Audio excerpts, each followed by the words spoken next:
abange entumbudde munansonyiwa mwakatono eddakiika mukaga zenkereyemu mbadde sisobola kumenya biragiro bya mukama wange olw'okuba nti abadde live ku radio Simba olwaliro gasimbagane ku program Lutindo sigasimbagane program Lutindo yabaddeko ne Saum ne Evans chovola nti nduddemu zino eddakiika okuleka president amaliriza ensonga zafundikire sombala musiza nnyo banja bone basepo mwenna abalangira n'abambeja basava ne bannava buli omu gyasinzira okuwuliriza muli mutya nno mujebaleko ensonga nno tugenda katindiggwa ensonga za speed tetukyalina budde butuweddeko butono nnyo kasubire muli bulungi mujebaleko gye mutukuleko program y'omukulembeze gyabaddeko ku radio Simba ensonga nga bwazirambuludde era bwe ziri era kwe kubabuuza ensi mugirabanga bwenjiraba oba mumugiraba yeewunzise tetukyalina nno obudde bwakudda okunyonnyola abantu kubanga kino kibakakatako buli omu gyali okuba nti ensonga ozirabanga bw'oziraba bw'oba olaba Uganda nnungi nga gwe bw'ogiraba kiri gy'oli fe bagirabanga Uganda esaana okukyusa ensonga lwaki tulemeddeko kuba tukyusa ensonga zino so nno y'ensonga lwaki buli kimu tukyogera mu budde bwe kirina okwogerwamu ate mu budde obutuufu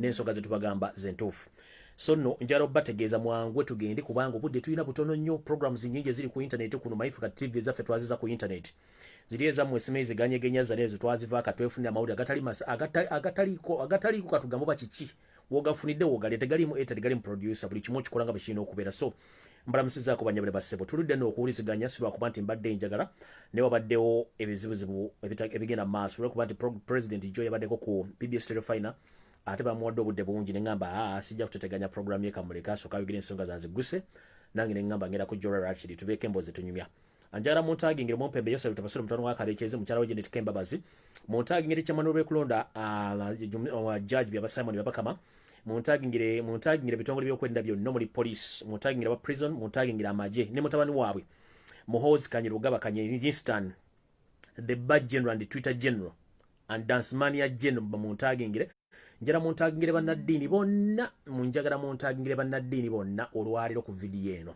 kubanga na message nyingi nnyo gye bali bannaddiini nammwe kennyini njala muttaginge video eno musharinge video eno mugitegeeza abantu nti omukulu atumbudde saagala nnyo baluyisaayo njagala tutandikirewo n'ekigula luggi abantu abasinga munyumira nnyo ekigula luggi naye ate ekigula luggi ekyo kisinga obukulu gye bujja eno video gyetandikire wasinga obukulu n'ekigula luggi biramu information nyingi yensonga lwaki abantu obusinga nti mukyagala nnyo ekigula luggi so njala tutandika n'ekigula luggi mu nsonga bumu endala ekigula luggi kiri kitya ekigula luggi kiri bwe kiti njagala buli muntu yenna munnayuganda gy'osinzira okuliza n'okulaba ekisolo kye bayita endiga mukimanyi tukikuuma mu maka gaffe era tukirya mu nnyama ate nga muziro abamu gye tuli newankubadde nze seddira ndiga neddira mpindi naye omuziro gw'endiga tugweddira kisolo kya mirembe nnyo ffenna mu nsi muno abakulembeze ne bannaddiini bali batuyita ndiga naye endiga eno njagala ekyukemukko tufuuke embuzi nti embuzi bw'oba ogitwala okulya egenda teyagala bwetuukayo yekkuta essaazi Robert Kyagulanyi Ssentamu agezaako kuzuukusa bannayuganda obbagamba nti Uganda yeetaaga change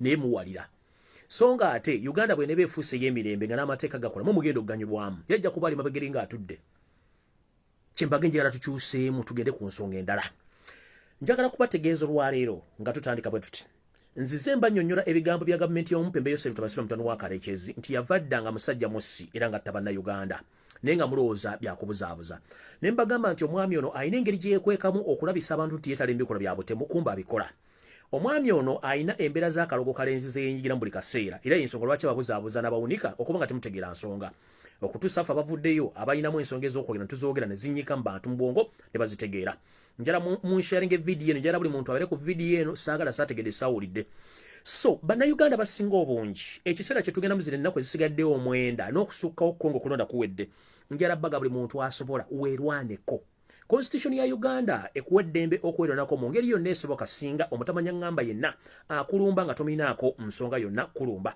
oyina kye tuyita self defense oba okweronako nga weegaadinga eri omuntu yenna aba agenda okutemula mbabuulira lunye nno nga sibajjaako wadde n'ekikumi ku internet kuno mwegendereze nnyo ennaku ezisigadde eziddako nga n'okulonda kuwedde bagamba nti oba tugamba nti lubaala embeera nga n'ebiro kwotadde njagala bategeeza bannayuganda bwe mutavaayo kwerwanako Museveni agenda battanga ebyenjaba bamalewo mu constitution ya Uganda mulina eddembe okwedefendinga mu ngeri yonna esoboka kye tuyita self defense bajja batwala mu safe house bagenda batta babasule ku makubo ngera bwe kiri nabagamba ensonga zonna ze mulaba ezibuzaabuza abantu Museveni azimanyi kubanga yazikola. Ono musajja yajja mu buyinza nga muyeekera. Nkiddamu Museveni yajja nga mu buyinza nga muyeekera nakati akyali muyeekera. Mentalite y'obuyeekera temuvangamu. Ne bafuga nabo bonna bayeekera. Mentalite balimu ya buyeekera. Yensonga laki bawamba abaana baffe, batta abaana baffe, babacunya, babasalako emitwe, babakolako buli kimu, bajja kututta batumalewo. Naye kye tulina okukola okufa nga weerwanako ne Katonda akwaniza n'emikono ebiri mu ggulu. Naye okufa nga weetuddeko ne bakutta businga basalindiga tekijja kukola. Njagala kutegeeza bannayuganda buli omu gyali kyekiseera buli omu, oba oli mukyala, oba oli mwami, oba oli musajja, oba oli muwala, oba oli mukadde. Okufa nga otudde wamu n'okufa nga weerwanako kisinga. Olw'ensonga nti omuntu bw'abanga abbira mu nnyanja, ennyanja tugamba nti ekuttoomera, kitegeeza oba olwana. Bwe munaatuula wansi abasajja bajja bakonkona amayumba gamwe babalonda ne babatwala nga temusobola kwerwanako nga muleka bannabe babapikinga emisana babatwala nga mutubuza nabo kulwanako kiba kitegeeza eggwanga muli wadde mu nvuba balitwale basaanyeewo. Njala kubiza buli Munnayuganda yenna asoboka singa akasajja kakulumba nga toyina musango ng'olinamu envuba esobola okwerwanako olwaneko kyekiseera tukooya akamanyiro kubanga amateeka tumaze okugategeera tegaliiwo. Amateeka mu Uganda tegakola ki tegakyaliwo. Gavumenti oba ebitongole bya gavumenti ebimanyiddwa mu ssemateeka wa Uganda bitandise okwekuba empewo nga tekibakkiriza orders abannaffe za bitongole birala kubanga bikola. Bwe twogerera bwe twakoma luli bannaffe bakwatibwa mu biseera ebyessese babadde balina okuyimbulwa olunaku lwa jjo tekyasobose n'olwabadde balina okuyimbulwa olunaku lwa jjo olwaleero tekisobose. Kiki ekiddako? Kitegeeza nga bwe nze mbagamba nti tuli mu regime ey'amagye eyeefulambu eri mu mateeka ya constitution si ya constitution. Nga bwe nabategeeza nti amagye agali mu Uganda gonna magwira tekuli Munnayuganda ali mu combat eyo. Kaabere wa poliisi gomulabako, poliisi entuufu yavadda mu bintu bino. Owa military gomulaba si Munnayuganda. Gomulaba bali mu uniform za UPDF abo si Bannayuganda. Nabula poliisi baleese obuli mu ngoye zitabutuuka bonna bulinga ng'obwana bw'enjalo bw'enkuba abo si Bannayuganda bonna. Wadde boogera Oluganda, boogera Olunyankole, boogera Olusoga, bonna si Bannayuganda. Ekiseera kiri nti buli muntu yenna akulumba simanyi wa poliisi simanyi akoze eki fanga weerwanako. Tokkiriza kuttibwa nga teweerwanyeeko. Constitution ekuwa eddembe. Abantu bangi basangiddwa ku makubo nga battiddwa bawambibwa. Kitegeeza ki? Museveni akakolyo ke yakola okuva mu 7 akazeemu. Ebitongole by'abantu okuwamba bane begende battira mu makubo ne basuula abakazeemu okufa kugenda kubeera kuyitirivu nenga temukimanyi abatta bantu bennyini ku ssente z'omusolo bakozesa emmundu okubatta. So njala tutandika ne video olwaleero ekigulalo gikiwedde ndoza mutegedde. Ekigulalo gibwe kiba kiwedde ntandise bwe nti mu Uganda tetukyalinamu ssemateeka taliimu. Tuli under the military rule. Atamanyi Lungereza njagala kugamba nti mu Uganda parliament ya Uganda oba setteesezo wa Uganda takyakola mufu. Njala bagamba ssemateeka wa Uganda oba ekitamu efuna mutusinzira okufuna amateeka gatufuga naye tekikyaliwo Museveni yakijjeewo temukimanyi. Njala bategeeza ekitongole kya police eky'amakomera nekikyaliwo Museveni yakijjeewo wadde mulaba nti bakikozesa tekiriiwo. Amateeka mu Uganda tegaliiwo. Ekitongole ekiramuzi nakyo tekiriiwo. Kati ekintu ekiriwo kyokka bakiyita military commission yefuga eggwanga lya Uganda. Which military commission is not under UPDF Act. It is under SFC and Museveni's interest, whereby we are led by foreigners, we are protected and massacred by the foreigners. These are not Ugandans. You should get to know that all the armed officers you see, including those so-called police officers, they are not Ugandans. These are foreigners from different countries in the continent of Africa. Some are coming from Angola, some are coming from Sudan, others coming from Somalia, others coming from Congo, others coming from Rwanda. So whoever thinking that Uganda is safe is not safe. Courts of law, they are no longer functioning. The constitution of Uganda doesn't work at the moment. The parliament is under siege because no rules and regulations which can guard Ugandans right now are in function. They are not in function. It is order from above, either from 7, Janet or Salim Saleh and their mad son Muhoozi Kainerugaba, the Twitter general and Ba general. Ekyo nkibazimu nga nkibabuulira amateeka tegakyakola mu Uganda teri mateeka tuli under military siege. Yensonga lwaki badiployinza amagye buli wamu bagasanze naye nga ate amagye gano tegamala olw'ensonga nti magwira. Wano njagala otegeeza omumpembeeso wetu mutano wa Kalekyezi ne banno. Bulijjo nga bwe mbagamba njala sooka tumirako abantu bano wammanga. Njala tumirako aba CMY, aba ISO, aba ESO, State House, ne Safe House zijina mutugira Bannayuganda gye mbatugumbulira. manyi mulaba video zino muziwandiika mufuna omusala mutono ne mukikola ku Museveni okutta abantu tekiri mu constitution era mwenna bali bagenda bakwata basibe mukutta abantu baffe mbatulugunyiza mu bifo ebyo tembawana mmere ne mbateeka buli kimu kye mwagala naye ndowooza budde bugenda tuuka mujja kuddamu ebibuuzo bino buli sekinoomu anaaba akoze ekigambo ky'okutta Bannayuganda mulekera okutta Bannayuganda ekyo nkimaliriza ntandise bwe nti nga bwe mbagambye nti kati buli muntu alina okwerwanako mu ngeri yonna esoboka okudefendinga obulamu ne famire yo njagala kubetinga wano ababuzaabuza n'ababuulira emboozi ezitakwatagana navaayo wano ne mbabuulira emboozi ekwatagana ku mugenzi Sheikh Nuhu Muzata Batte engeri gye baali bamukweseemu n'okubuzaabuza nti yali mulamu ng'ate Sheikh Nuhu Muzata Batte alla yali amaze omujjulula yensonga yemu eri wakati wa minisita y'okwerinda wa minisita defense wa minisita security ow'eriisa erimu eritumwine ngera bagamba ndasembayo bagamba nti General Eritumwine ali mu mbeera etakkirisibwa kuba nti muntu mulamu ng'ayinza okuba yafadda drone yange olwalero empaddamu nti ono yafa ku lunaku lwafanga ennaku z'omwezi 31 ku ssaawa 5 ez'okumakya nkiddamu ono drone yange emu empaddamu nti ono yafa ku ssaawa 5 ez'okumakya ennaku z'omwezi 31 nga kati abagamba nti gyali bakozesa simu ye nga bakozesa famire ye yennyini n'amajja okukozesa ebintu byo kupostinga ebintu ebyo General Eritumwine ye muntu asinga okwagala media mu Uganda. General Eritumwine ye muntu ayagala okuwa orders. General Eritumwine amaze ebbanga taleka mu public. Kyokka ye muntu asinga okwagala kamera, ye muntu asinga okwagala media. Bw'aba musajja nnyo nga mulamu, njagala amaje by tomorrow okumenyawo statement yage gamparadinge ajje ku live media ayogere eri abantu ayogere public. Kubanga Minister wa Security alina okubuulira eggwanga amaje lwaki gali deployed mu nsi mu Uganda yonna. For what reason? Minister Security alina okubuulira lwaki abantu batibwa mu Uganda akola ki? Ekiwandiiko Yosef Tabasira mtono wa Kalesi yafulumizza ku mutimbagano nga kiragira amagye gagende genyigire mu kawulu n'okubba abantu bakuba emiggo. Ono yabadde olina okuyisa order ku kiragira ekyo yabaddeko teyabaddeko.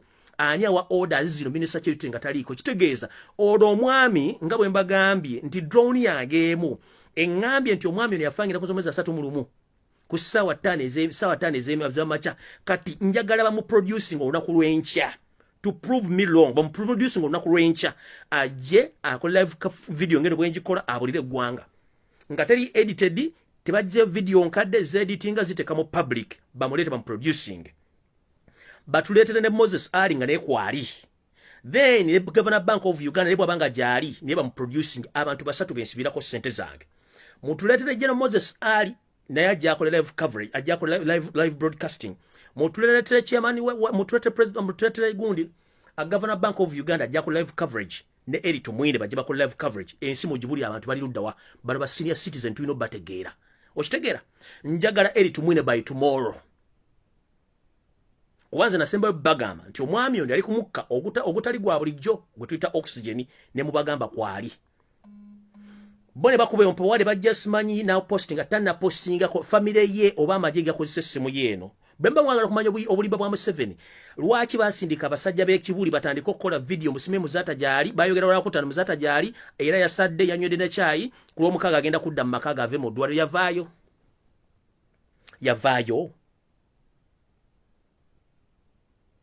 Tumwine Muzata yavaayo mu ddwaliro kali bano ngwe bali ba senior citizen abasatu njagala baba producing either live or dead barabasatu General Moses Ali Governor Bank of Uganda ne Eritumwine baba producing baje mu public babulire public biche bigenda maso mu gwanga oli ye Deputy Prime Minister Moses Ali mutu musima mutebire ye Governor Bank of Uganda yakunganya seriza fezo nano kuzibalirira ono liso moja Eritumwine yakwasaganya ebyokwenda byonna mu gwanga abantu basatu banjawulo babuvunanyizibwa nnyo mu ggwanga tebalinayo babalabako wantu yasinga okwagala media yasinga okuwa ebiragiro n'okutiisatiisa bannayuganda ali luddawa ezo tweet ze mwakoze ne Facebook post tuzimaye bulungi John Bale mbikolo okutiisatiisa bannayuganda but we need public these people to appear in public if not so mulekera okubuzaabuza bannayuganda ngenze mu maaso nga bwe nabagambye nti ngabe nabagambye nti ekigenda maaso mu Uganda mukiraba njagala muntagingire Ssaabasumba wa njagala muntagingire Archbishop wa Kampala Archdiocese Cyprian Kizito Lwanga ne bantu bane mutandise okukola obuvuyo buno njala mbantagingire bulungi nnyo Ssaabasumba Kizito Lwanga nali nakolako program nga nkuwoninga oba nkutegeeza weewala amazina g'enkima n'ogaana novaayo notandika okugamba mbu abantu bakusonyiwe public bakwata bubi ekyo nakyo abantu ne bakiwuliriza novaayo week Sunday yennyini ewedde n'ogamba munnange nti abantu bakwata bubi era ebyobufuzi wabyogera bwoti ne tusirika nze n'endowooza bivuddeko era nange niŋŋambye mundu ka fayiro kanjizza emabega naye fayiro gye ŋŋenda okujja ngikube ku mmeeza olunaku lwonna nze ŋŋenda kugamba ne kyewali ogambye nti oyagala abantu bakusonyiwe public tegenda kusonyiwa Kizito Lwanga gwe omu ku basibye Abannayuganda mu bufuge obw'obuwumbula ng'okulaga ne Yosefu Basirwa mutani wa Kalekeza ekiro.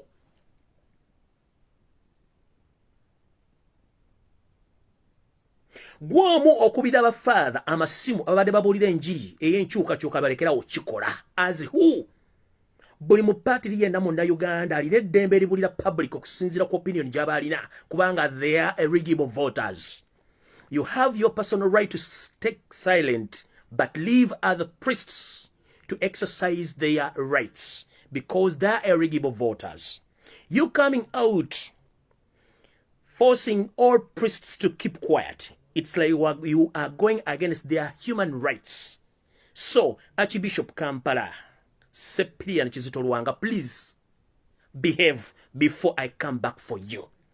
There are so many signs which are showing that change is coming, but you are behaving like a mafia in a Catholic church. I have a lot of information about you.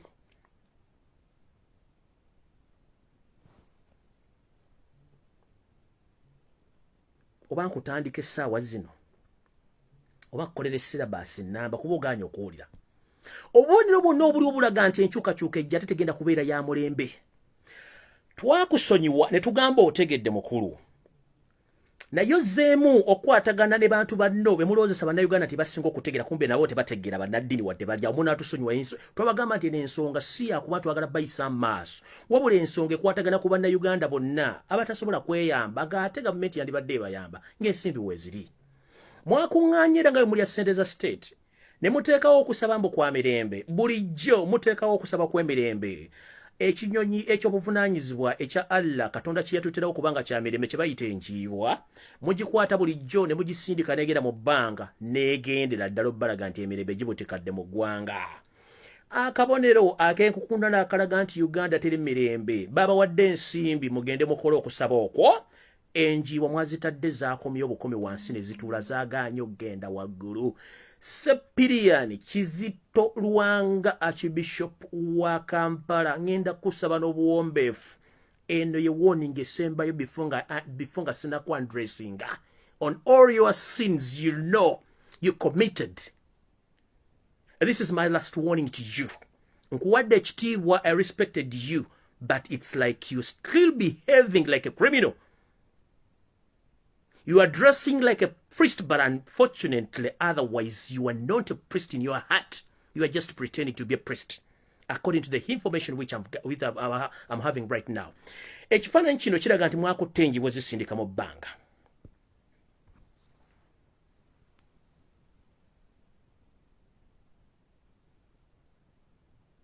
Enjibwa zaagaanye okgenda. Akabonero. Zizo nga zitudde zigaanye okgenda enjibwa zaagaanye okgenda bulijjo zigenda zaagaanye okgenda. What does this symbolize to our thinking capacity if I may ask? Kino kiraga kisimbo ki? Kiraga nti akaseera Uganda weeyolekedde wabi nnyo. Eno simbo y'enjiibwa ze musindika bulijjo ne zigenda zaagaanye zaakomyewo ku ground ne zibatunuulira. Let me zoom this photo. Gwe kwennyini wuuyaawo. Enjibwa zizo zigaanye okgenda zikutunuulidde. Kitegeeza Uganda weeraga wabi nnyo Muri mukulya sente zo muwo musolo nga mwebuzabuza nga bafuka bana abagonna mazzi. Kumbe tulimu enjawulo ya mirundi ebiri. Ogumu musulo gambugabira mazzi ne wankubadde nti oba onaaba. Mukulu taata nkusabye mulungi ogusembayo. Mukulu weewumbeko. Va mu by'obufuzi sigala gy'olina okubeera. Naggambe bya Kaisari bya Kaisari bya Katonda bya Katonda. Olina akalulu kamu genda okalonde va ku ba priest va ku bannayuganda tubasibako bumbula. Omanyi olina ebikolobero bingi nnyo. Ne Kereziya byetasobola kukkiriza. Kuba nti oli mukulembeze wa ddiini.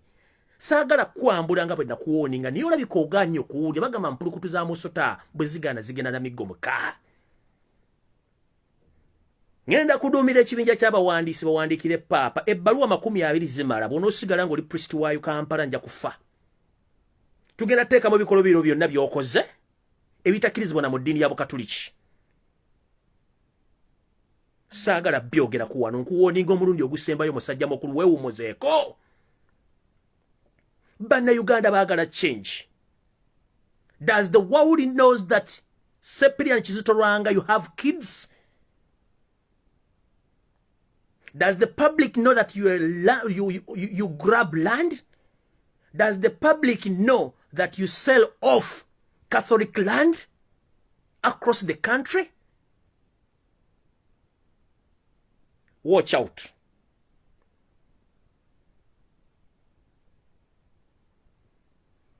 Watch out. Oba oganye okutegeera nja kukolera syllabus namba. Sigenda kulwako nkugambye. Wetegereza akalwonero k'ennyingi mu asirise ne zigana okgenda. Kakuze mbuliri bogenda osigale mu kigo kyo, olye hostilia, onyune vini, oteke ekigandula kyo weebake please va ku bintu bya Uganda. Njagala okukubira omulango gutakungula n'okwebaza abafaatha bonna ne bannaddiini bonna abali mu Uganda abavuddeyo kwogera amazima gakaawa. Saabalabirizi w'ekiyinda Mityana, taata wange Mukama okwongera obulamu bw'osinga okwagala. Ne bannaddiini bonna basangibwa mu ssaza ly'e Masaka nammwe Katonda bawe kye musinga okwagala. Mwogera amazima, bw'oyogera ofa, bw'osirika ofa. Kizito Lwanga okukubira abafaatha amasimu ne bagamba baleme kwogera bya bufuzi. Please, it is a mistake. Buli mu priest yenna buli father ayina eddembe lyogera ng'omuntu ate alonda. Ekyo kyerabidde. Gwe sigala mu magandula go, nywa viini wo, nywa hostilia wo weebake. Please, wummuza ku ngalabiyo. Wummuza ku ngalabiyo. Nja kuddamu okusindikira amagi ga Kalakati mwezi mulamba nga n'ebbaluwa tuziwandiise. Nja kuddamu tukalakate mwezi mulamba nga n'ebbaluwa tuziwandike zigende Roma nga kuliko profile y'ebikolwa by'okoze ebitakkirizibwa mu ddiini z'Abakatuliki.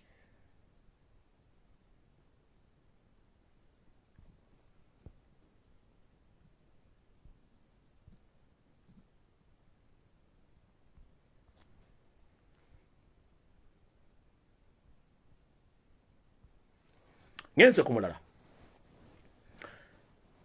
Ekintu kyonna kibadde wiiki eno kyemulaba kigenda maaso ekyetuyita diversion and blackmailing ebiri mu Kampala nda mu kampu y'aba NRM tebibatwala mubireke bafirimu firimu zaabwe. Bano ba Uganda Beggars Association abagenze mu State House okukola bye baakoze mubaleke bakole firimu zaabwe. Bo mbamugobye bayeegobye temugendayo mubaleke. Njagala kuvumirira eri omwami gwe bayita Andrew Mwenda taata wa Muhoozi Kanyirugaba. Andrew Mwenda eyayita munnamawulire ng'oli musajja mukulu olina emyaka emiyitirivu. Andrew Mwenda ku myaka gyo gy'olina tonnazaala wadde omwana asala ebyayi mu lujjaalwo. Andrew Mwenda ovaayo okola tweets ez'ekiyaaye okola analysis ku by'okulonda. Andrew Mwenda tukimanyi oli mukodomi wa State House. Tukimanyi bulungi nnyo ensonga z'okola zonna tuzimanyi. Ezo tweet z'okola eziraga simanyi abalonzi abali mu Kampala, abalonzi abatalonda, byonna tukimanyi nti odefendinga mukodomi wo Yosef Tabasira Ntono Wakalekezi ne mutabani wo Muhoozi Kanyirugaba. Right now gwe kennyini okimanyi nti gwe Twitter handle wa mutabani wo kubanga mutabani wo yasiimuuka. Tukimanyi bulungi mutabani wo yasiimuuka. Nawe kennyini wasiimuuka. Gwe kennyini ovuddeyo otandise okwogera ebitakwatagana. Mwafulumizza ekibaluwa kibakuntumye ekiriko abantu mwafulumizza ekibaluwa kibakuntumye nga mukisipakulwa Kyagulanyi Ssentamu eky'abantu abeeganza ab'ekikula ekimu eri abawala n'abasajja nga mukiteekakulwa Kyagulanyi Ssentamu. Mukulu njala kugamba nti gavumenti yammwe gwe kennyini gy'olimu ng'omukodomi ejjuddemu abantu abeeyagala b'ekikula kyekimu naddala nga minisita mamme ba parliament ne mu State House mwe bali nga nono kennyini Muhoozi Kanyirugaba Jeno w'amabaala kanyini kennyini gwa muyigiriza okulya ebisiyaga kubanga naye ali bisexual ali ebisiyaga era nga abiri abana ba SFC kyo tukimanyi. Gwe kennyini ebiwandiiko byemufulumiza okwonolinnya kyago naye kenyini oli ebisiyaga era ng'olina oba gwe boyfriend oba gwe girlfriend simanya mutinkulanye ebintu byemutamanyi ono y'omu ku ba boyfriend wo oba girlfriend wo wuuyo gw'omusasulira ne school fees ku university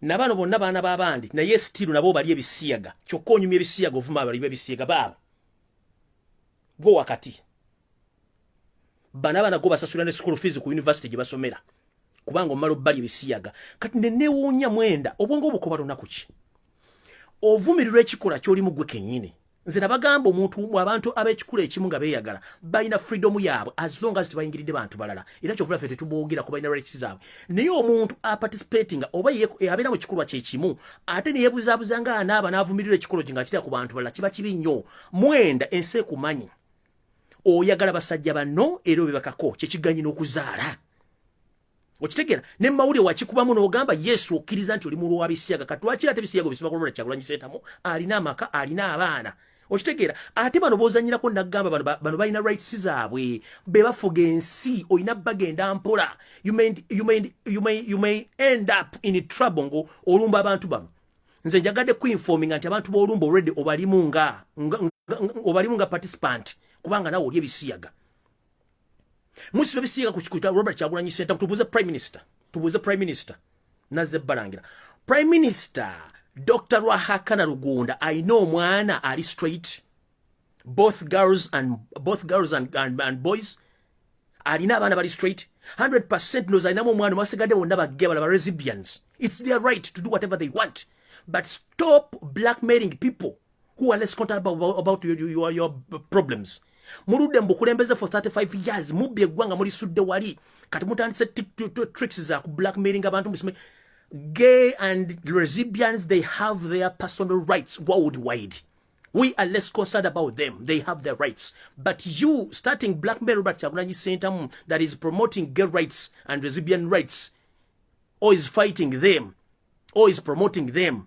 mubanga abataakinga ku society na rights zayo mulekerawo kumanyira abantu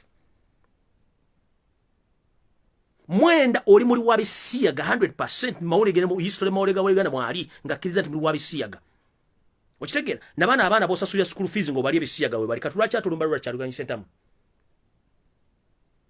ojjo tulage family ngo ino omwana noba jalisa I don't care otulage omwana tulage mukazi wo jali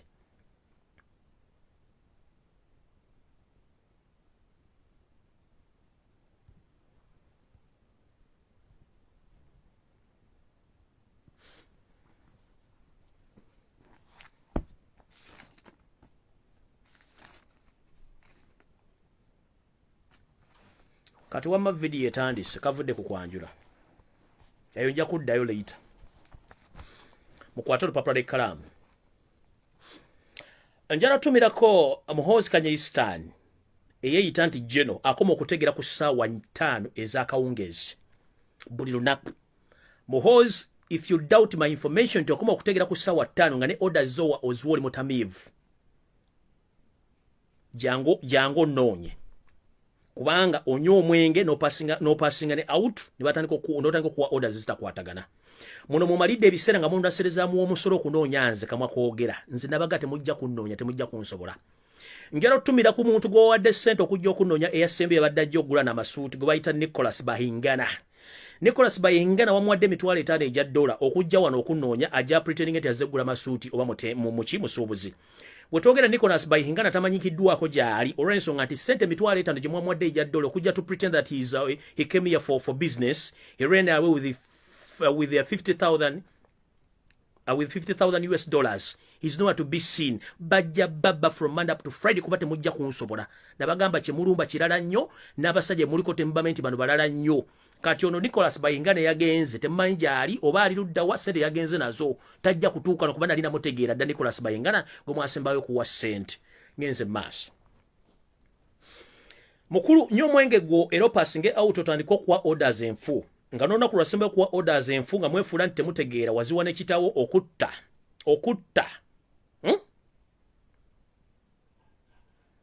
abantu banna Uganda abatalina musango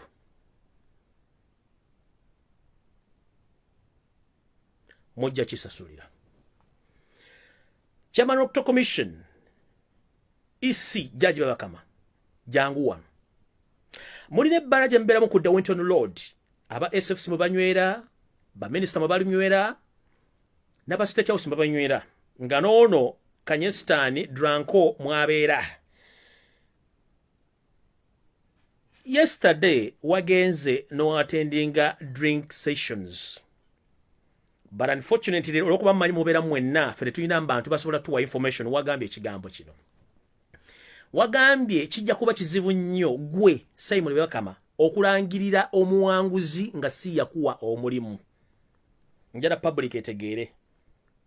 Wagambye ng'omaze okunywamu ecupa bbiri ssatu no baakubuuza owaayi ebintu bino ogenda bikola otya. Wagambye bw'oti nti sisobola kulangirira Kyagulanyi Center mu omuntu omulala yenna nga si yampa omulimu. Automatically nina kulangirira mukama wange Museveni yampa omulimu. Wakyogedde mu bbaala ng'ensi ewulira ne batamiivu banno be mwabadde. Now you are coming out to pretend that you are going to preside over the results or the outcomes of the elections, but while you are just posing around, we know that you got already the results, which were adopted by Mohoz and the State House, which are going to be announced later after elections. But Mr. I'm warning you, and the public is warning you. We know that you are planning even not to announce these results in a Namboole Stadium as usual. You are planning a place somewhere, either in the hotel, yabagenda okugadingira or announcing the result says. Naye nze nkugamba okalya ddakaddada. Any slight mistake gy'ogenda okukola eyinza okulivansinga obulamu bwo olunaku lwava mu lubuto ne wejjusa. So mukulu nnyo walagiwo nga mwogera ebintu bino kubanga wagambye nti tosobola kuddira n'olangirira muntu atali yakuwa mulimu. Eyakuwa omulimu Yesu tabasirwa mutono wa Kalekyezi. Ekyo twakitegedde, public njagadde esule ng'ekitegedde. Ensonga lwaki ebintu bino bivuddeyo tugenda sinzira mu kkowe lino. Njagala buli Munnayuganda yenna ayagala change. Genda onoonye w'olondera. Genda onoonye w'olondera, tugende tulonde temuzira kulonda. Kyekisooka. Ekyokubiri, Simon Babakama mukama wange njagala kugamba nti ebintu bino mwabikola kifuula nnenge ng'empale za mukama Yosef Tabasirwa Ntono wa Kalekyezi. Whereby nti wagambye buli muntu alina okufuna akakonge oba ka voting location slip w'alina okulabira w'alondera. Njala kubuza ekibuzo kimu. Tugenze okkeera olunaku lwe batandise okukola ebintu bino. Ekisooka tewalanga. Ekyokubiri, mbitundu ebimu na wano mu Buganda voting location slips tezinatuuka, teziriyo. Can you imagine okuba ogenda tegeka kulonda? Ekyokubiri, abantu Ssekinnomba afunye obukonge obusukka mu basatu nga buli mannya gaabwe nga n'ebifaananyi byawukana. Ekyo badde okimanyi. Ekyokuna, omuntu yenna bamanyi nti opposition ku kyalo tebamuwa ka slip bamugamba kakali walala nnyo. Naye aba NRM basobola okujja ne baba voting slips nga 20 ne batwalira bannaabwe. Ekyo kikkirizibwa mu mateeka. Mbadde nga nti buli muntu omulonzi alina kujja n'ekimira akantu ke. Tukitegedde lunye nti nno ebiseera bisinga abantu bafulumiddemu ng'ebifaananyi bisinga si byabwe, nini namba eziriko si zaabwe, location we balondera si waabwe, ate nga n'ebifaananyi byenyi ebiriko si byabwe. Njala kubuuza Judge Babakama, volongoto watandikidde mu kugaba voting location slips, kiki ekigenda okubeera mu results z'ogenda okusoma? Kubanga tufunye information nti aba NRM abasinga obungi bafunye voting location slips ezisukka mu 5.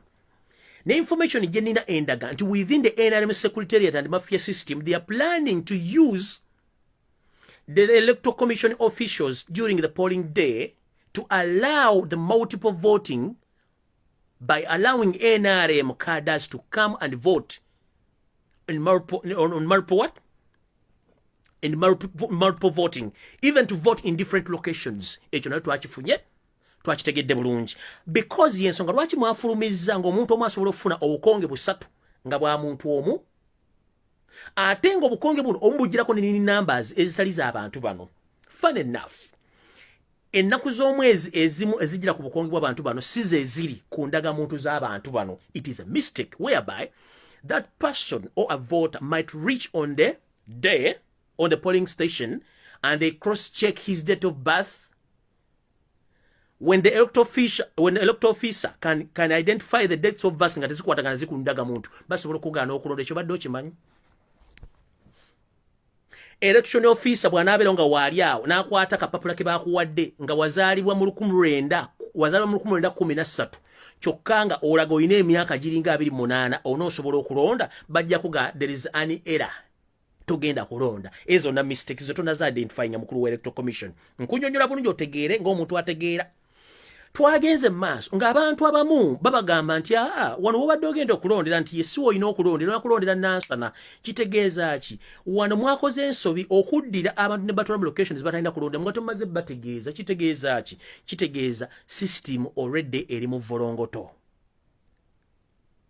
kati kino kye tutwalawa bw'obanga omuntu nini namba erika voting slip si ye ekifaananyi ekiriko si kikye emyaka egiriko si gigye kuno kulonda nabakiko wategese bwe kiba nti omuntu asobola okufuna voting slips obusukka mbusatu nga bwafulumiziddwa okuba nti abufuna kuno kuba kulonda oba abeera volongoto twagala kubuuza Simon Babakama bw'abanga okwekwana kuganye kubanga tuli mu process ya kwekwana ate okwanjula kunaabeerayo oba embaga eneebeerayo whereby bw'obanga okugaba obukonge buno buganye okubeera nti buli mu order 1 amanya g'abantu agali ku bukonge kuno tegakwatagana face zaabwe ennaku z'omwezi bazaalirwako tezikwatagana nabikwatako nini numbers eziri ku bukonge buno tebikwatagana ziri mu system ani yaloga Uganda abantu abasinga obungi mwabajje mu nkala z'abalonzi zino kyokka oli eyo you are just blagging around that you are ready to presiding of the elections. Mister, don't fool Ugandans because you fooled us for 35 years including right now in the military system of governance. Mister, behave well.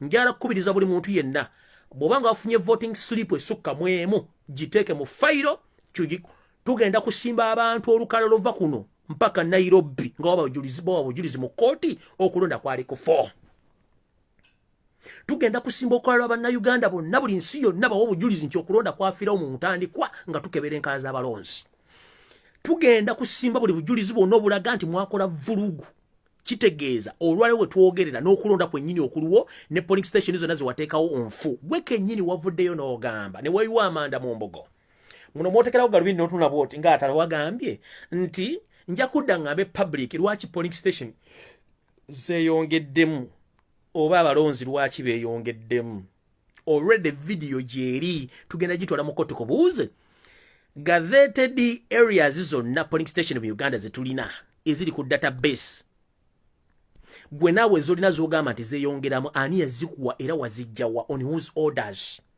who are those extra voters who were indicated in the voters register who are they ne information gyenfunyemu nti ezo polling stations mwateekawo zigenda kulonderwamu abagwira strictly abagwira be mwateekayo nga mukozesa nini namba zonna zimugenda mubba mu ggwanga lyonna okutwaliza wamu nga mubikuŋŋaanya okubbiramu abantu bano Byabakama mukama wange njera kusaba ekintu kimu swalako ng'eyasoma mateeka ogambe bannange omuvuyo gya SFC ne State House ginnemye bino sijja kusobola birangirira nga n'obudde tebunnaba nchiddamu muna Uganda yenna ayina endagamuntu genda enkya ku polling station weekebere kubanga bana basajja balina akakodyo kali bwe kati bwe bagamba nti buna Uganda yenna agenda kulonda bw'anaaba nga yeewandiisizza nga ayina national identification card ne bakikiriziganyako later on Museveni agamba tetugenda kukkiriza kulonda tugenda kukkiriza abantu bewandiise Kyagulanyi n'agamba mugende muwandiise mufune endagamuntu abantu ne bagenda bawandiise ne bafuna endagamuntu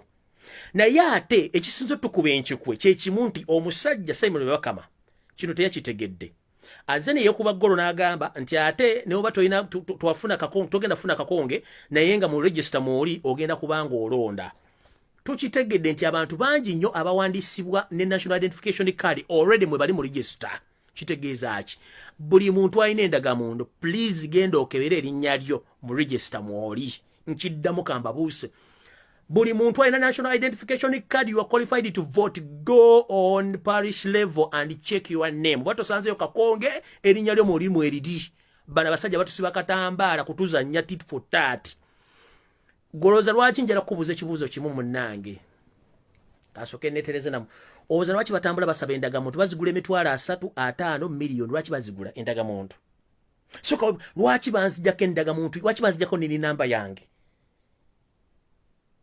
Answeri nti bakujjako nini namba bagende bakole gundi, bagende bakole voters register endala mu bitundu ebirala by'abakambi byayogeddeko. Kati kitegeeza buli muntu eyawandiisa nga national identification card noba tewawandiisa nti oli mulonzi. Mama tata senga kojja muganda wange owekitiibwa yenna ali eyo nga goza tugenda kulonda mama, genda ku parish weekebeze mwoli mubagenda okulonda, oba akakongo kasanze oba tokasanze eyo mwoli. Mwanguwe kongo obudde bukyali. Muwulidde bulungi? Bana basajja betuliko bafere, babbi, balimba, babuzaabuza. System ne gavumenti ya Museveni abagikoleramu bonna. Kansubira ndi buli muntu yali azannyeko ku matatu go bayita zaala. Buli muntu yali ayiseko ku kubo ku nakivuvaako ku Kampala. Bazannya kano kafuna, kano tekafuna, kano kafuna, bubikula kano ofuna bwoti, kano kafuna. Akakazannyo ke bazannya nga bakutereddemu oba matatu. Olina gande wogate bw'oteekako omutwalo ofuna mutwalo. Nakulaga kala joyina okulunda. Kati obukadi obusatu bwe bazannyo obwo ye gavumenti ya Yusuf tabasirwa ntano wakalekeze ne babbi banne. Kano kafuna, kano tekafuna, kano kafuna, tekafuna. Kati bye tulimu. Imagine government enamba erimu kano tekafuna, kano tekafuna bibalimu. Kati mu kano tekafuna, kano tekafuna.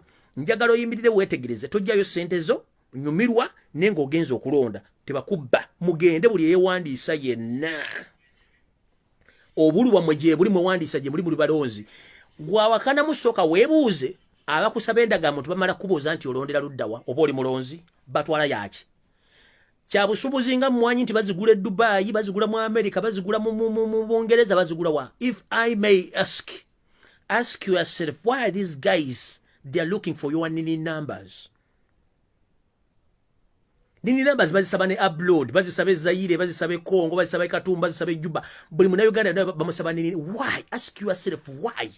It's because they are using these numbers to multiply or to create more voting locations. So therefore, I'm encouraging each and every Ugandan, where you are, please go check where you are supposed to vote from, including where you stay, where you were born, on the parish level, before it's too late. We are many within 9 days only. Before you ask me any question, ask yourself, why are these guys asking for our nini numbers?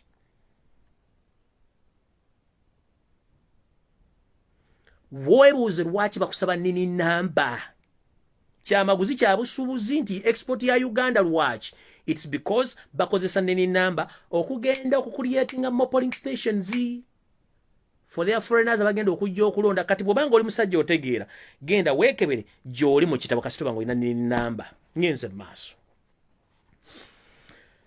Museveni otomanyidde ofunisa malaya lubuto nkiddamu. Museveni ne government yo ne babbi banno temumanyidde mufunisa malaya lubuto, kubanga malaya bumufunisa olubuto akaduuka automatically aba akaggadde. Si bwe guli njala tandika bwenti. Wakutta abaana baffe no basibira mu makomera agatali ga buvunaanyizibwa. Tewakomye okwo n'ojjayo obuzebu obukadde obwa fedda obw'okutandika okublackmailinga n'okuplantinga ebintu mu maka g'abantu. Guno omulango gutakungula njala okukubira abasiraamu mwena gye muli nti Museveni akyabamanyira nnyo okutuusa nga mwerwanyeeko. Mu bantu bonna baakutta bannopu twabagamba nti Museveni agenda kukozesa buli kakodyo konna okulaga nti agezaako okusiba Bannayuganda okubateeka mu katambaala. Bwe bakwata abaana baffe bano nabagamba nti mwegendereze nnyo abantu abatambula ekiro naddala Bannayuganda. Omusirikale wakuyimiriza n'akugamba nti gula buutu, togula buutu nga toliiwo. Togula buutu nga toliiwo, mabega wa buutu yo. Bagenda kukola ebintu bino wammanga mu kaseera watugenda. Bajja kugamba mu traffic jam oba wantu wonna gula buutu, bakutere mu magazine oba amasasi oba ekyambalo ky'amagye gw'ofuga ogenda. Ojja kuba wakavuga ke meters nga 3 oba kilometers 2 osange red block. Bano bajja kuba communicating zedda nti enamba bweti ejja nti mulimu omwe bwati mumuyimirize mugule buutu. Nkiddamu kino sigenda kiddamu muliro gusembayo. Buli Munnayuganda yenna alina ekidduka oba ovuga boda oba ovuga mmotoka. Eyabuyonjo eyabamaguzi yaki. Omusirikale tageza n'akuyimiza ekiro nagagula buutu n'ogigula nga gwe nga toliiwo mu buutu waawo. Bagenda teekamu amasasi, magazini, sinakindi ebyambalo. Bamala okukebera babiteekemu oggalewo gw'otambule. Ojja kuba akavuga ku kilomita emu osange red block endala ekuyimiriza. Mu kuyimiriza bagenda kutandikira ku buutu. Bakusange n'ekyambalo ky'amagye, magazini oba essasi bakutwale. Bakusiba omusango gwa treason ogudiuzire kati ogutakyalina makulu. Bwatutyo nno mu bantu baffe nga ngamba basiraamu mwena mwegendeze ne Bannayuganda. Mu bantu bakutte Bannayuganda Museveni ebintu byazaakola ebbanga lyonna okuva lwe yava mu nsiko ono gwe bayita Museveni. tajoza afunisa malaya lubuto kuba ofunisa malaya lubuto akaduka aba akagadde paka emyezi 9 plus tadda mukola kubanga wa mujoze nnyo mufunisa olubuto. Museveni yaddira abantu bonna bamuteka mu ssente mu nsiko okumuyamba okuwangula olutalo lw'omukulu w'ekinaana. Bwe yamala okuwamba yatandika omukombuli yamuwa ssente ng'ate anti basobola okuyamba omuntu omulala okujja okuyikayo ssente osira mutano wa Kalekezi n'abatta omukwomu abalala basibira mu makomera aba ne bawangamuka bali mu nsi za Bulaaya. Kye bakolanga kwe kuddiranga okujja ekino na planting emmundu ebyambalo mu maka gaabwe ne babakwata treason ne babasiba ne babatta nakati kyali mu kukola. We twogerera muganda ffe Nsubuga Muhammad eddoboozi ly'ekyebando ow'okubiri bwe twogera ye basindisa batamanya ngamba okujja mu maka g'okkeberayo okusangayo basanze magazini z'emmundu so nga ate ekintu kiro Yosef Tabasirwa mutano wa Kalezi ajja akikola ebbanga eriwerako okuplantinga ebyokulwanyisa mu maka g'abantu babayagala okujjako obujulizi. Kino kiddamu bw'omanyi nti owagira nuupu amaka galeke gasibye ne babakutte tokkiriza bwa Luganda yonna kuwayo kisumuzo baleke bagime babiteekemu tunaamanya nti ennyumba bagimenye oteekamu ekintu.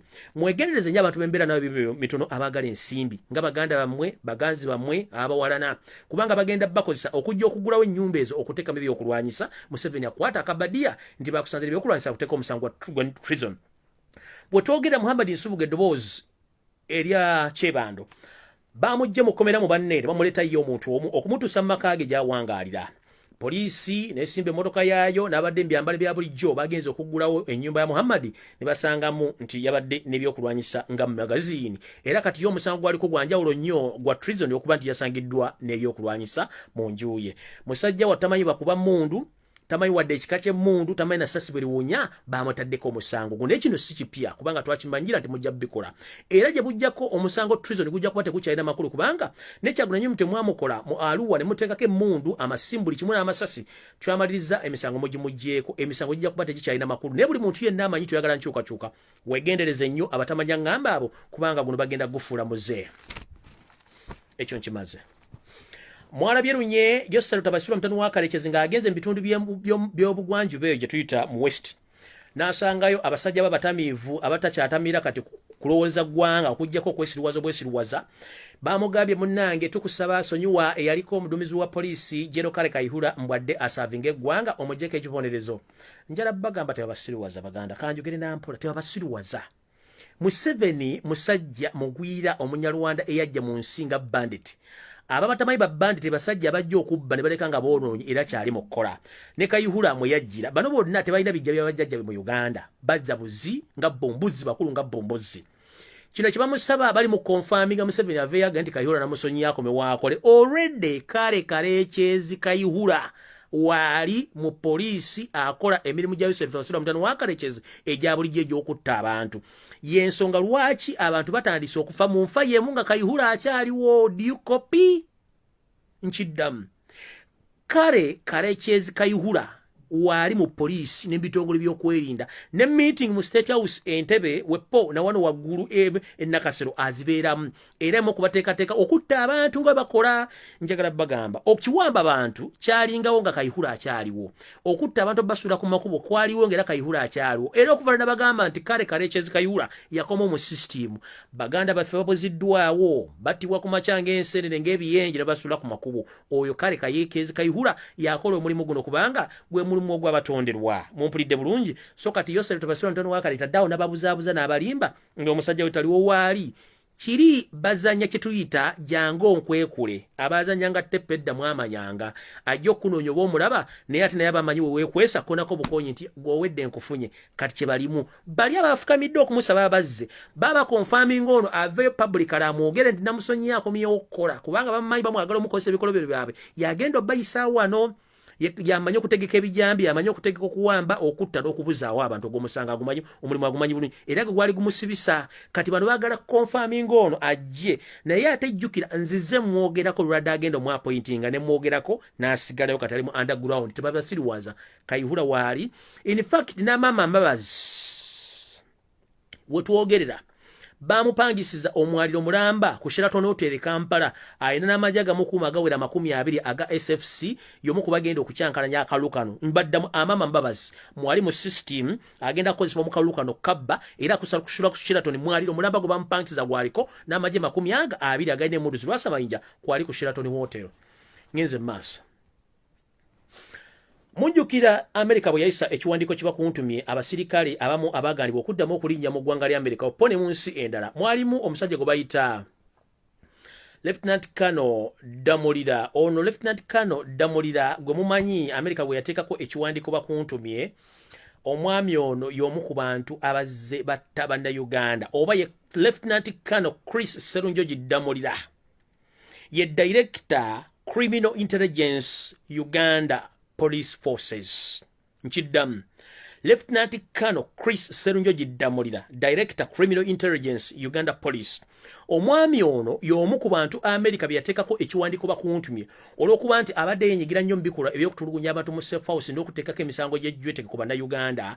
Ono njagala bategeeza mu butongole ye muntu eyakwasibwa omulimu ogw'okutambuza drone zonna mu Uganda. Baamugulira drones 10-20-30-40 ez'emmotoka zemulaba kamunye ezina amatama amana ze bayita drone. Emmotoka zino Lieutenant Colonel Chris Serunjoji Damulira yazikulira, yaziwa ebiragiro eby'okukwata n'okuwamba abantu mu ggwanga lyonna.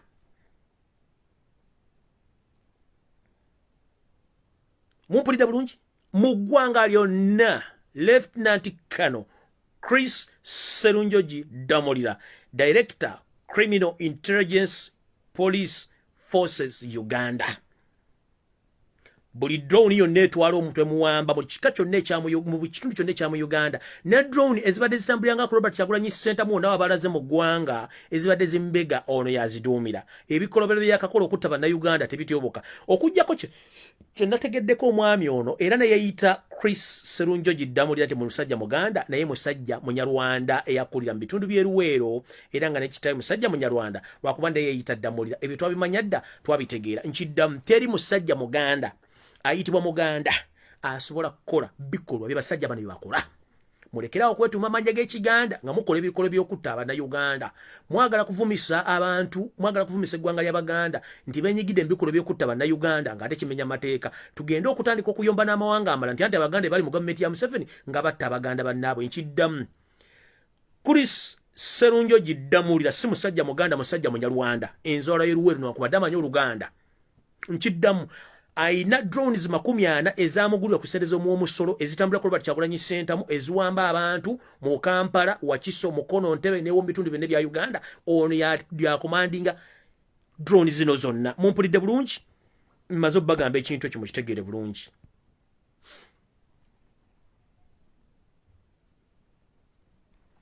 Information endala eri bweti.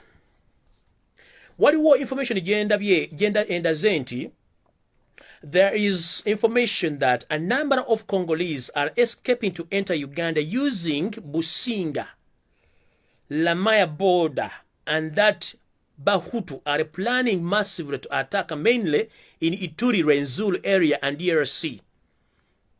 Managers should be more vigilant as we coordinate with sister agency to tighten the border security, especially during the particular period of elections. Eno message eraga nti bano bagenda kukola obukodyo bw'embwa asajja bagenda kukola kikuyingira eggwanga kumbe bayingiridde bagenda kulonda. Other information is muneighbor waffe Kagama Amata border yazigadde olwa COVID-19 but in other way all the others atuyambye.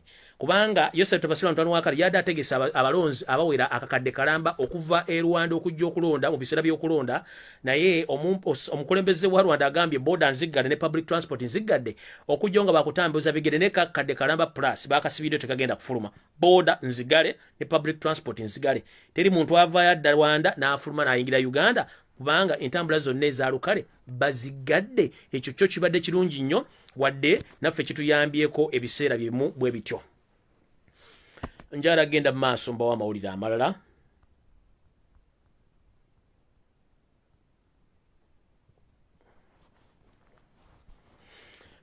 Museveni nfunye information wano gye nja okukonfaminga later nti ekisaawe ky'Entebbe kitwogerako ekyaffe eky'Entebbe ekitono nnyo ng'eriiso ly'enkoko nti ebyapa byonna mwabikyusa ekisaawe kyo mwakisalaasalamu ebyapa ngeri ebyapa ebimu biri mu mannya gammwe ng'abantu. Tebikyali mu mannya ga Uganda oba mu Ministry of Transport oba mu Ministry yaki tebikyalimu. kubanga information jenfuna njagala confirming next day. Kubanga wano bangambye the Entebbe airport land titles were subdivided in 2018. Museveni ordered the commissioner Nyombi for closure of Wachiso land offices for 1 week and all process was done. The airport land is divided into plots. Do you copy, ladies and gentlemen? Entebbe airport, as you see it, all the land titles were subdivided in 2018. It's Museveni who ordered the commissioner of land in Wachiso district, that is Omumpembe Nyombi, for closure of Wachiso district land offices for a 1 week. In this process, all Entebbe airport land title was subdivided into plots. That means Entebbe airport is not for Uganda, is for individuals, including yourself, Tabasitula Mutanu AKA Chemical and his brother Sam Kahamba, Kutesa, Mohozi, Geneti, and others.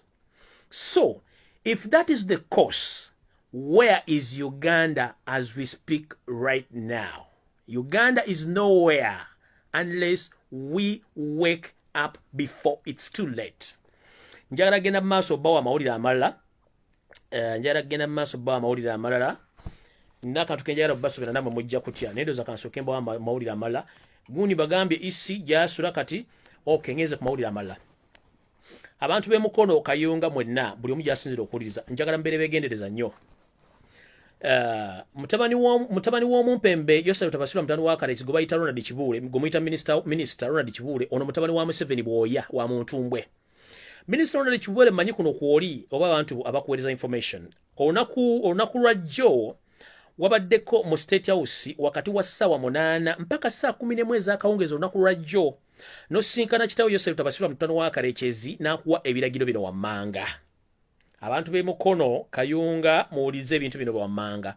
Ne mungambire omukyala Nambooze bakireke akendeze ku ntambuza z'ekiro kubanga mu bantu abasubira okuttibwa nga n'akalulu tekannabayirawo mwali kubanga omusajja bamuwadde ebiragiro ebikituyite bya cleaning mukono, cleaning Kayunga before elections or after elections, but mainly before elections. Omwami lo bamuwadde obuyinza okujja buli muntu yenna asoboka ali mu muziziko gw'okulaba nti kitaawo Nvubuka ono adda mu buyinza. Mu bantu bamuwadde bwe yamaze okuwaayo okusaba kwe, Yosef Tabasitula mutabani wa AKA Chemical yawadde muzukulu wa AKA Chemical Ronald Kibule n'amuwa abantu bano bamuyambeko okukola emirimu egyo. Muno mwe muli omwami Lubakyoya Abel Kandiho, sigabagamba Lubakyoya oli omusajja wa DPino. Bino bigambo byange mpulize bulungi.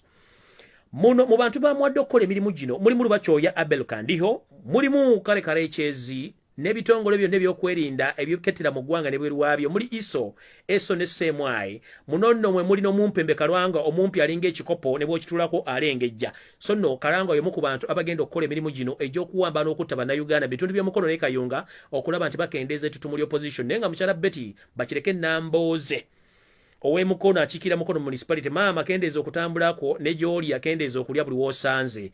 N'ekyayi bwe kiba kisoboka tandika omwefumbira kubanga mu lukalala lw'abantu bagenda okujja obifa akalulu nga tekannatuuka gw'omu ku bo.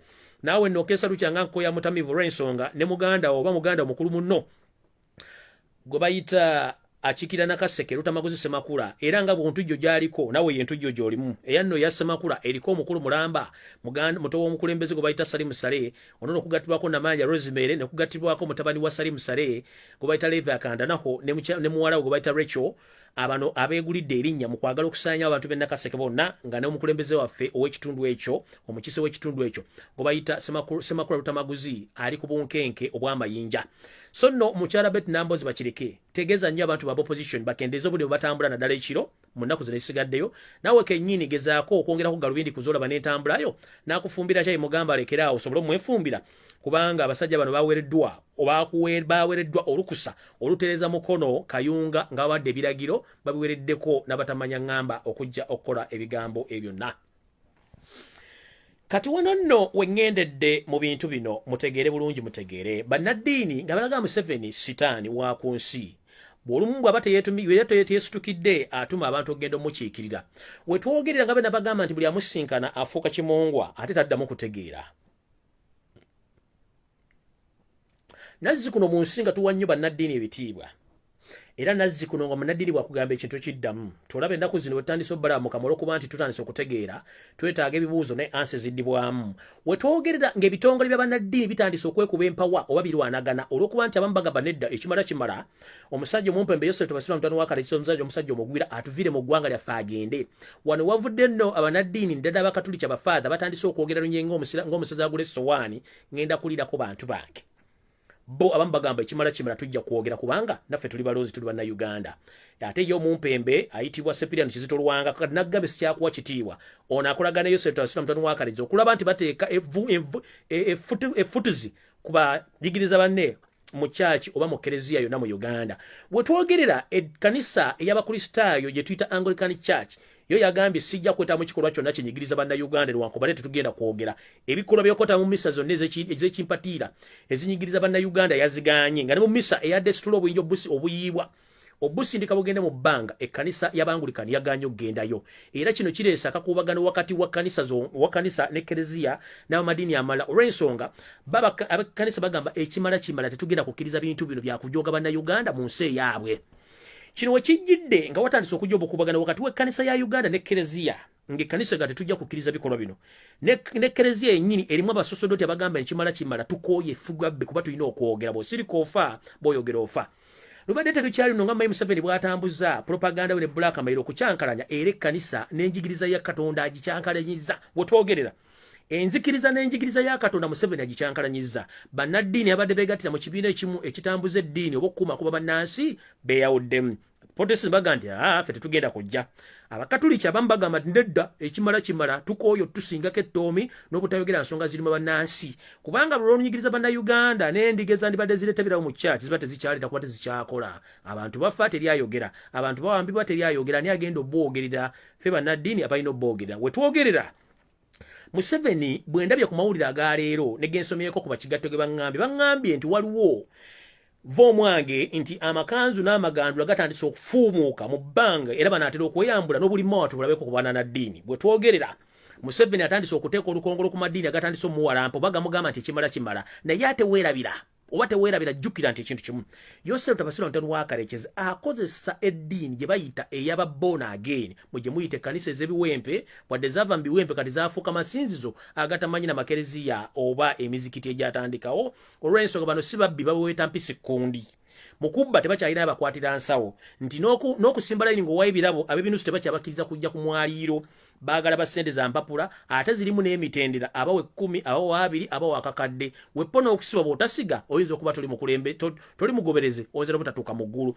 kati bo bano taboogerako naye ng'ekigambo kye batambisa mu makyaki gano ag'abalokole kyekigambo kino bagamba bwe bati bo abalowooza nti tetubalaba bagamba temulonda Robert Kyagulanyi Ssentamu mu kubanga agenda kupromotinga ebisiyaga tulonde Yosefu Tebasira mutano wa Kalekiso oba tulonde Museveni mu kubanga yaleese emirembe wano bwembuliza abalokole mwena ani amazeewo emirembe Kyagulanyi ayina emmundu Kyagulanyi ayina makomera Kyagulanyi ayina poliisi oba ayina amagi talina kyalina Kyagulanyi musajja mufumbo awedde emirimu Kyagulanyi ayina kereziya ayina muzikiti alina kanisa mwasabira ensimbi nedda Kyagulanyi ku byonna ebimwogerako taliiko mwabagamba nti Kyagulanyi Ssentamu asinza luminati oba asinza amayembe njagala babuuza mmwe kennyini temuva mu masabo temuva Nigeria temuva Ghana temuva mu masabo g'amafina n'abalala gye mugenza okweraguza nga mutandika okugamba nti mulina amaanyi ag'ekitalo kumbe mmwe kennyini mubasamiza ennamba emu abamu mulina n'ekizinga kye mwangula ekimugendako ne musamirira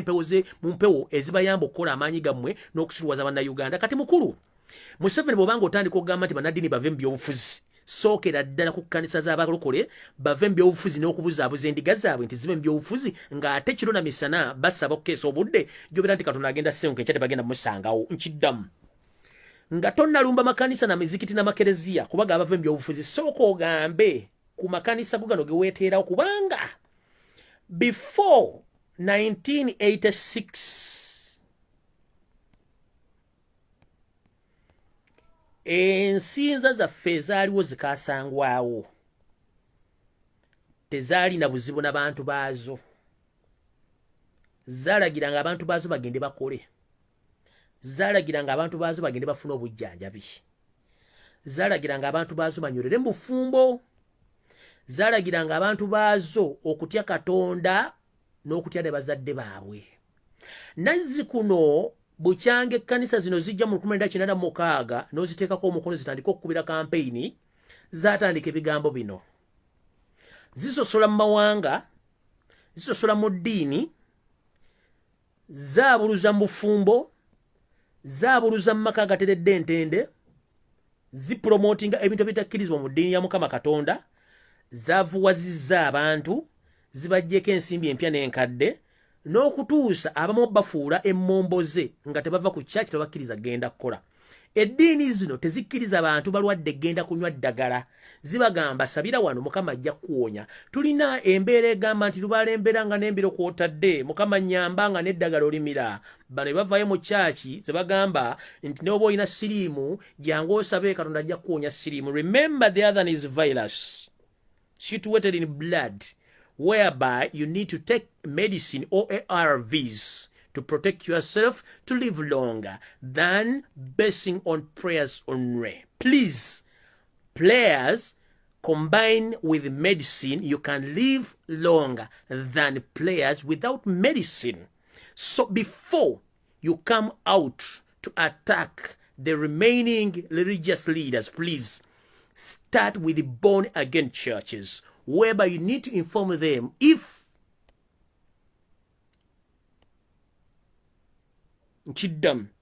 you are trying to attack the remaining religious section, please start with born-again churches, because they are misleading Ugandans. They are promoting you indirectly. But when other religion leaders come out to promote other political figures, you become furious.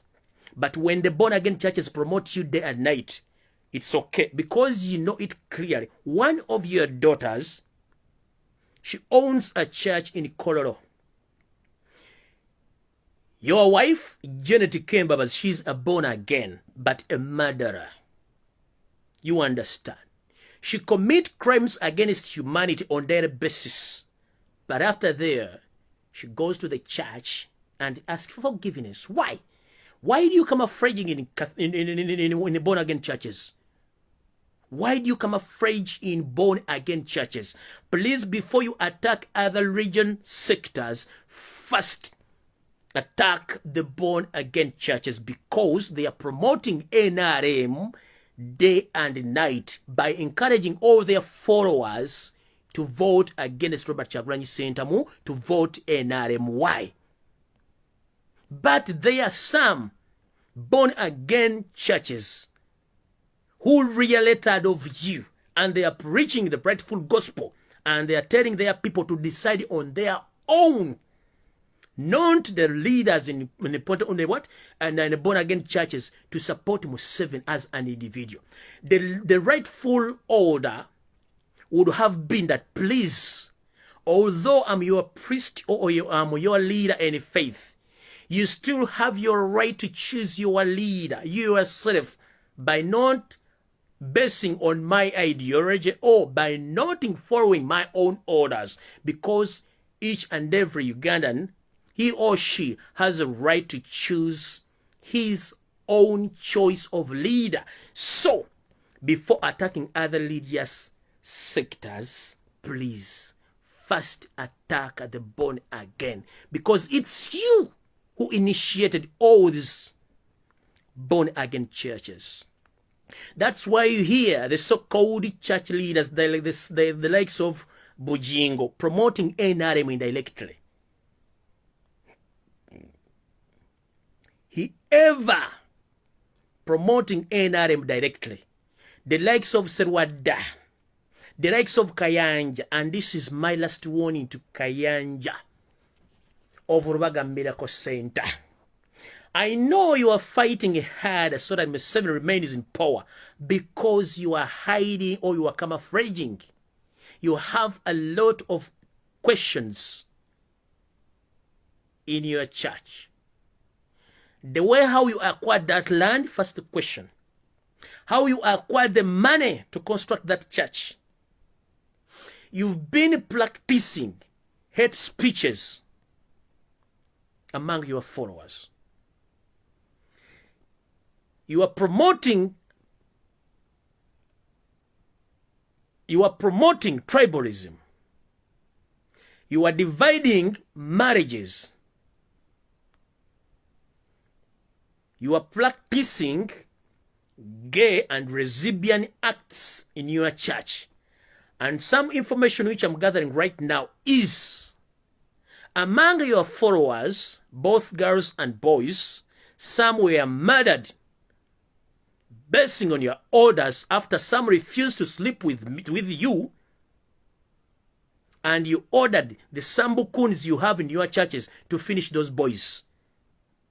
And you have a group of assassins who praises Lord every day in your church, but you are among the leaders of born-again churches who practice witchcraft, mafiaism system, importing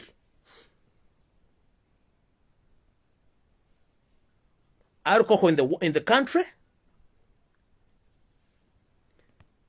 Okola ebintu bingi nnyo musajja gwe, naye nali nakusonyiwa dda. Kanjala kugaba mukulu. Gwomu ne mukazi wo abatandise promoting URM7. Last week you had a Zoom conference with multiple leaders of born again churches, including the Janet Kataham 7. She was among the participants. It wasn't kind of prayers. It was just a political show of encouraging all leaders, all pastors in Uganda to promote NRM. You and your wife, you are among the participants. The theme was like preaching peace, but it's not peace because, for last we know, Janet Kataha Museveni and Museveni himself, they were bosses. They have been protecting you on several occasions, while the public was asking a lot of questions about your acts of gay or lesbian acts which you have been practicing in your church, which led to some of the pastors ended up in prison because you're supporting the regime. They can't give you to the courts of law to answer those questions. But Mr. Behave, nina theory namba ebikolwa byo. Ebikolwa byo ebyokubasanya abana babandi. Nasira basi namba abana abattibwa ku biragiro byo gwe kennyini ng'owabana bannaabo baganya okubaka naawe mu church mu office yo. Mbalina n'ebifaananyi mbirina. Kayanja nali nakusirikira dda. Church yo okoleramu ebikolobero bingi. Gw'omu ku bantu apromoting yourself tabasira ntanu wa kareches. Ne mwawukanya amaka g'abantu, ne mubba ebintu by'abantu, ne mukola ebikolobero by'okuso. Kyovula mulwana nnyo okulwa nti gavumenti ya Museveni teva kubanga okimanyi bulungi engeri gyafunamu ettaka eryo eriko ebibuuzo. Gye wajja ssente okuzimba church eriko ebibuuzo. Amataka n'amayumba g'olina mu Kampala n'ebitundu ebirala gonna g'olina ku Ntebe Road wa galiko ebibuuzo. Wano wavaayo nnyo n'ogamba nti owagira era oli memba w'ekibiina eky'abasajja bakanyamuswayi abagezaako kwagala otwala enseero ekiyitibwa Illuminati. Wavaayo n'okyogera publicly. Ne neewuunya abaana ba Katonda bannayuganda abasabira mu church yo basaba Katonda babasaba Illuminati. Pastor Kayanja video kweli ku YouTube wakyogera nunye nti gwe owagira Illuminati. Kanne neebuuza Illuminati ng'ate okwata Bible entukuvu, Bibiliya entukuvu okwata yaki Kayanja? Mbuuza Bibiliya entuukirivu okwata yaki nga wayise ekigambo kye bayita Illuminati mu kamwa kyo nti okiwagira ate nga kituufu bikola. Mbuuza ne bujingo nawe oli omu ku bantu abakkiriza mu Illuminati y'ensonga lwaki wagenda mu bantu ko basponsoring abakuwa ssente n'okkubulya ebikola by'olina okukola n'otuuma mu mannya gonna agali mu Uganda n'agali mu Bibiliya n'ogenda mu America ne bakuwa erinnya Pentagon. Kyaki ogituma Pentagon? Lwaki? Kubanga muteeka ebikolwa ebyobuseegu ebyobutabanguko mu nsi yaffe okupromotinga ebintu by'Aballuminati. Lwaki opromotinga Illuminati ng'ate olina Bayibuli? Njagala muveeyo mukole ekintu kino nti ebintu bya Katonda mba temukyabisobola mubirekera amadini amalala mwe mupromotinga obusamize, obunyi bw'omusaayi, obw'okutta abantu n'obw'okubba kuba gye mirimu gye musobola. Katonda muzibu nnyo temujja musobola. Nabagamba Katonda w'okunsife gwe tusinza basinga obungi gwe wookoma okutegeera Katonda waatandikira. Nkiddamu buli muntu ali mu Uganda gwe kimanye nti wookoma okutegeera Katonda waatandikira. Y'ensonga lwaki tesobola kulaba Katonda ate tetuli mumanya okuggyako ng'ovudde mu nsi muno n'omusinkana okuddamu ebibuuzo byo. Gwe woowulira nti obwongo bwange bukomye wano, kitegeezaawo Katonda waatandikira. Kati gwali yeekubye emizimu egitali gya famire yo. Simanyi nze ndi born again, simanyi nti nze ndi ki. Bw'obanga oli born again, bazzemu ne bakuzaala oba kubanga if you are born again that means bazzemu ne bakuzaala ani yakuziza mu lubuto lwa kitaawo oba ani yakuziza mu ntumbwe za kitaawo afunise nnyoko olubuto badde mbakuzaale. Why do you fool yourselves? If I may ask, you were born again as in why? If you get the true definition of born again, that means bazzemu ne bakuzaala bakuzadde batya. Sincerely speaking, ask yourself, bazzemu kunzaala batya?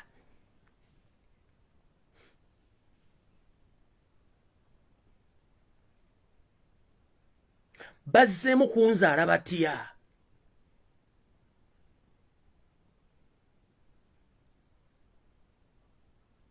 If you want to prove whatever I'm saying, please ask yourself, we have only one God in the entire world, one God in the entire world.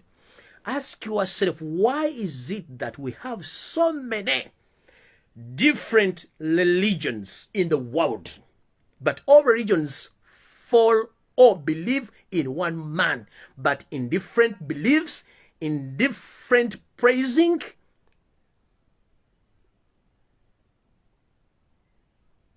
Why don't you ask yourself that why is it that all of us we are following one man, that is God, but there are so many different types of religions, but all those religions they follow one man, that is God? Don't you see there is kind of divide and rule or divisions? Eyosigenda genda yonnyo.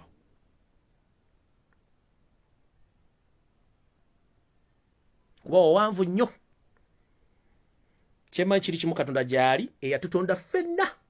Ate ku lunaku olw'enkomerero kubanga mbajjukiza enkomerero lwebaawo bwe bwofa yebeera enkomerero yo. Nkiddamu. Enkomerero lero lunaku lw'ofa n'ogende wa Mukama wo Katonda eyakuziika eyakuteeka ku nsi ssole. Oyo bw'ali kuteeka mu nsi era yali kujja mu nsi. Era nkikkiriza nti olunaku lw'ofa eba nteekateekayo yakufa era oba toli wakufa tofa.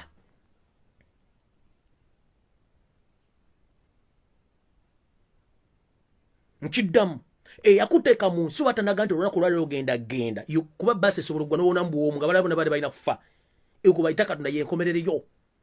Teri enkomerero egenda kusukka ku eyo. Enkomerero lunaku lw'ojja lw'ofa lw'olina okufa lwero. Tosukka wadde dakiika wadde ssaawa.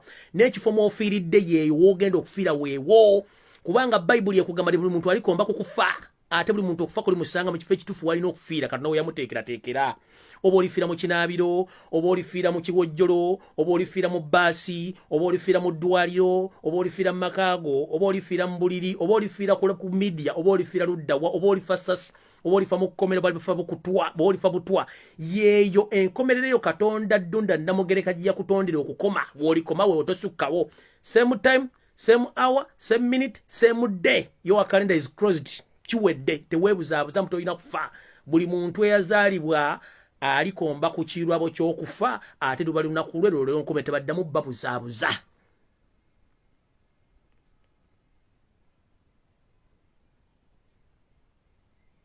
Nobody should divert you. Stay focused, mwebereremu. Eno ensi gye tulimu erimu ababuzaabuza bangi. You should be diverted. Focus. God is there and believe in God. Yensonga lwaki Bayibuli evuga nti buli wantu osobola okusabirawo. Buli wantu osobola okusabirawo. So sikunganya mu kunganya wokungande mutugenda kusabira no ffenna no. Buli muntu alina ebizibu ebimumala. Vanga mbuliri bwongo osadde. Vambuliri bwongo osabye Mukama agenda kukuwuliriza. Nkiddamu lunye nti ekkanisa ze tugendamu zonna abatukulembera boonoonye. Amakiriza ge tugenda mbuli abatukulembera bonna bono buli mwalina ebizibu bye. Nabagamba in the process each human being, including all those priests, the masheks, the priests, balina kye tuyita humanity ke tulitaako obuntu. Buli muntu bw'abanga alinaako obuntu alina ensobi z'akola ezize ng'azikweka. Bw'oba okitegedde muntu alina ensobi z'akola ng'azikweka kiba kitegeeza gwe ng'omuntu olina okwebereramu. Bw'oba okkiriza nti Katonda gy'ali fukamira ku buliri bwo ng'ofuna mugambe Mukama wange nzikiriza nti gy'oli nkulembera amagenda gange n'amadda kumene famire yange ne byenkolo binteremu omukisa. Togenda wa muntu kuwa mukisa, teri agenda kuwa mukisa. Singa ne yali asobola okufuna omukisa, singa ne yali asobola okwebeezawo, singa tabeera waawo. Mukkirize nti buli kimu kisoboka mu maaso ga Katonda ng'osazeewo. muleme kusirwalizibwa kiringa yose tubasira mutano wakale kizbwatuloza ndi yajja mu Uganda nga ategeera kumbe bade tebategeera for 35 years bachali ne bafala batubuza abuza wano ngenze maso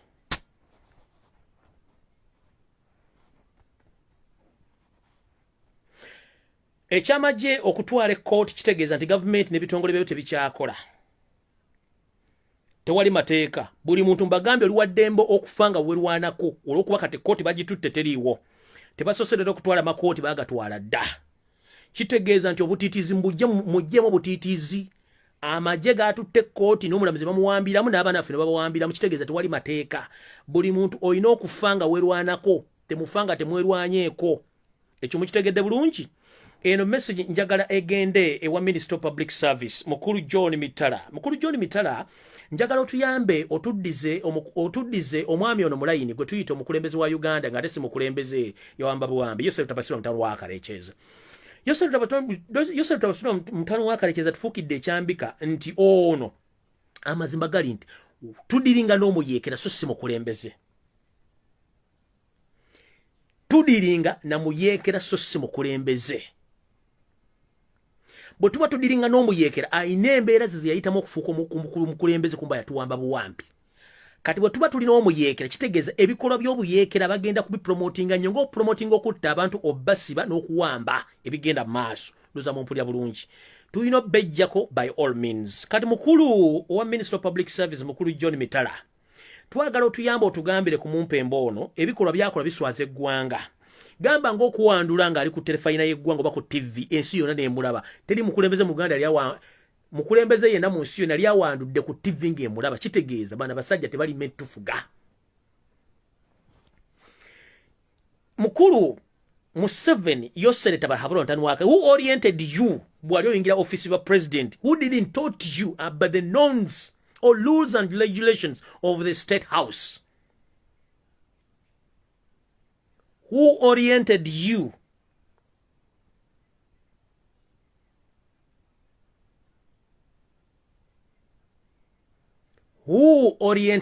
if I may ask you behave like someone who came far away deep in village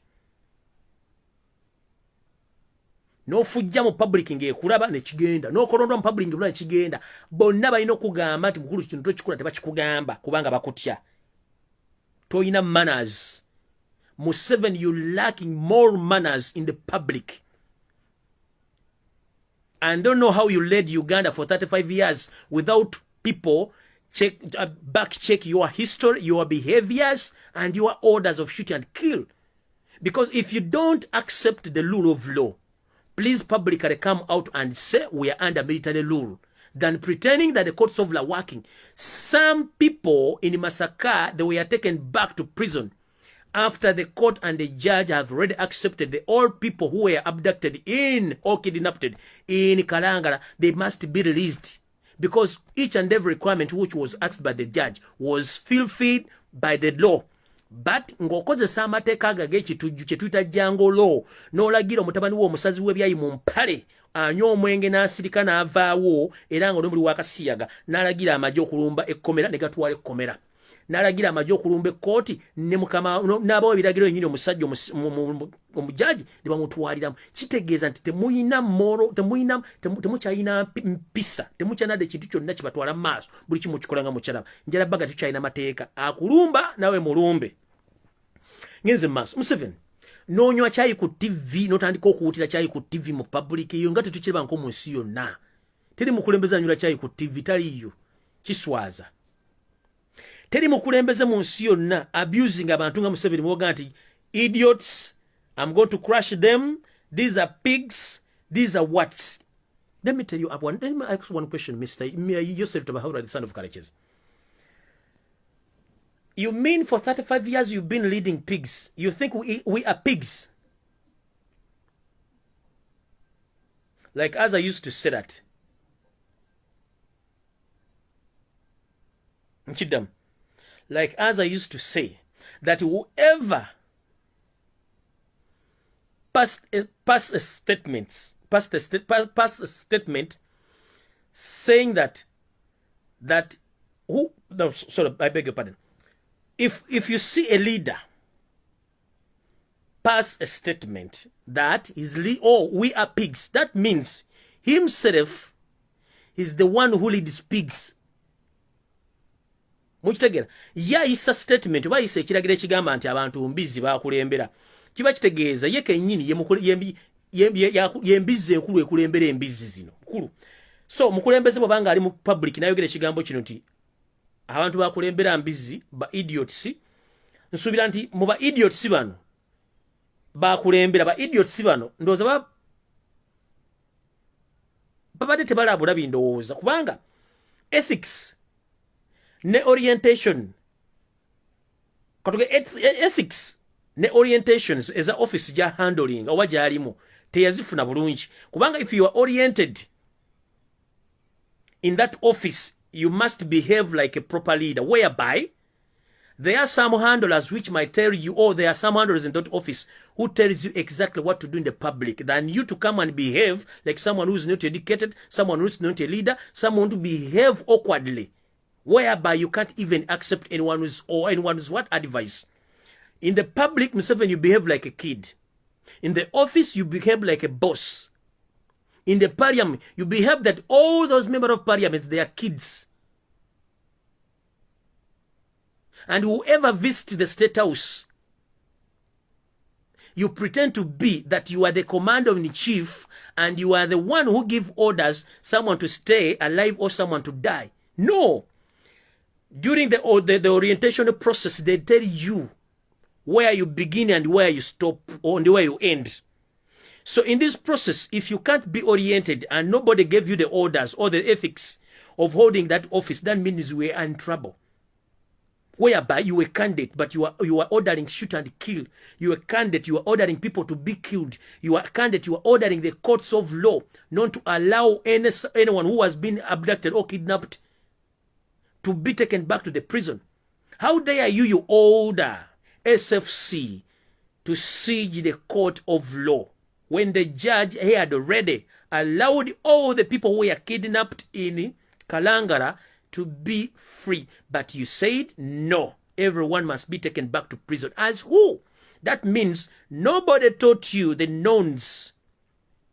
Oh, you were not oriented by the so-called handlers of the state house.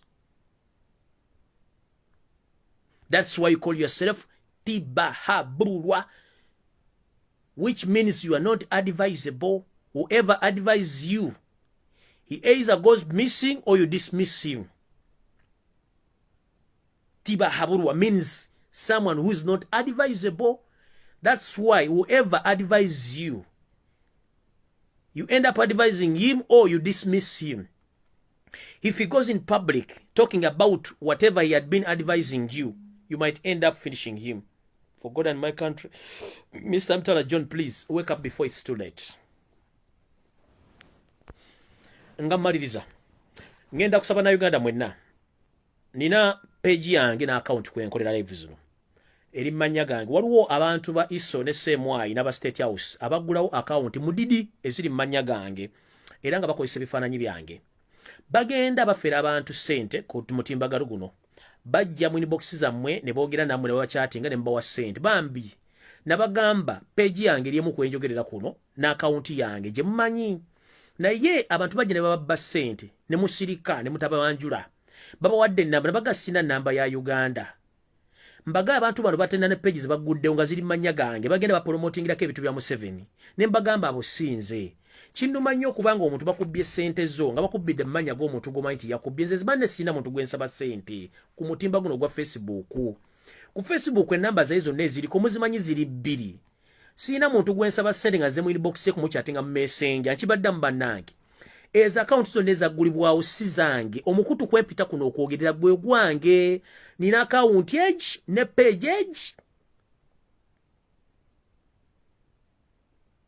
Buli ajjo kuchatinga na kusaba friend request nga sinze nabagamba sisaba friend request kye kisooka sisaba friend request kye kisooka si chatting abantu messenger kye kyokubiri ekyokusatu sina namba ye Kampala esaba sente sigirina omuntu yena akusaba sente mmanya ge ngaze mu messenger ku chatting oyo mubbi pages chatting ebintu bya museveni sinze siyenze kino ise ekikola sema ekikola state house ekikola okwonoona erinnya lyange nenze byo nagenda okujja mu kintu kino nga bajja bikola nkakimanya bajja bikola bwe mutuukira okulola omukulembeze w'eggwanga gajja okugulawo amazzi emia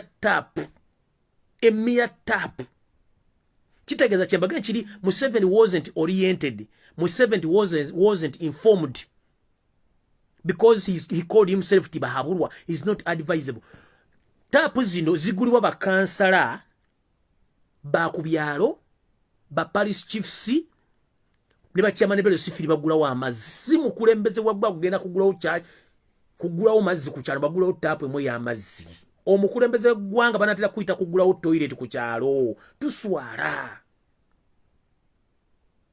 omukulembeze gwanga bakujja okujja okugulawo tap ku kyalo kitegeeza tokyalowooza banatira kugulawo byoloni. These are ethics which I'm talking about.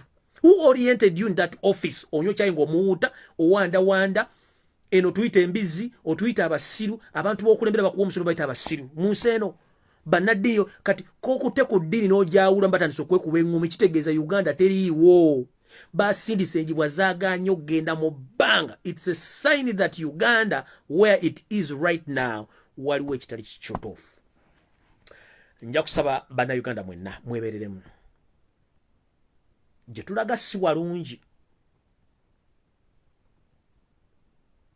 nenja basabe ekintu kimu nti nga bwogwa mazzi okuwuga nga gakutwala oba nobbira ennyanja ekutomera era ng'olwana bw'oba wali obaddeko ku nnyanja n'olaba omulambo gw'amazzi gwe bajje mu nnyanja emikono tegiba straight emikono gisigala giri mu bbanga bwe giti kubanga omuntu yafudde yerwanako naye nga tasobola tamanyi kuwuga ajja kufa. Na kino bwekito bwe kiri bagenda kututta naye tulina okufa nga twerwanako kusanga wakali bakusanja ngo bakutwala mu kkubo nga tolina kyokozeewo tekigenda kugasa ojja kuba olidde mu nsi olukwe ojja kuba weeriddemu olukwe.